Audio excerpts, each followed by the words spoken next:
Baie welkom by ons 4de video, wat gaan so 'n bietjie oor hoe leer ons lees met die Gees. Die vraag wat ek vandag vra is, wat doen die Heilige Gees wanneer ek lees? En dit is 'n breë vraag, maar om my te help, vra ek myself, of ek neem my na die herinnering toe, wanneer het ek dalk al gesê, God het hierdie vir my gesê? Of God het my hierdie laat doen?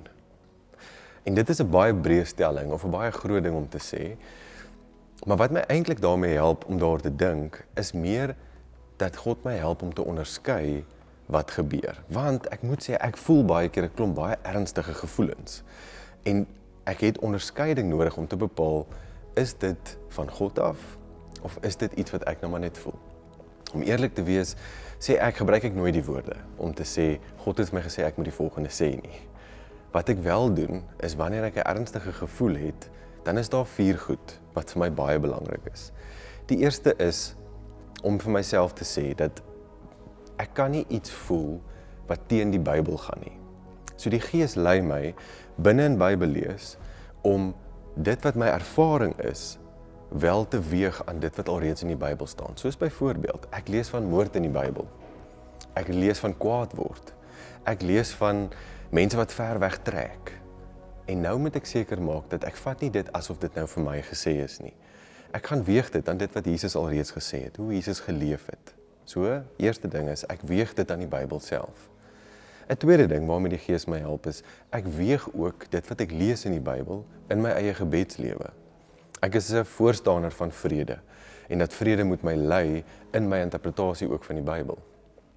As ek daar iets lees en ek is ontstel daaroor, dan gaan bid ek daaroor, en ek probeer vrede vind in my gebed om dit te kan verstaan. As ek daar bid en ek kry nie die regte woorde nie, dan sê ek vir myself, maar Stefan, dit beteken jy is net nog nie reg om oor te praat nie. Ek moet eers die woorde vind in my gebed om die vrede te kan ervaar om oor te praat. 'n Derde ding wat vir my regtig belangrik is die gemeenskap van gelowiges. Mense rondom ons. Dit wat ek raak lees in die Bybel en ek weeg dit dan aan die res van wat ek van die Bybel verstaan van Jesus 'n groter verhaal.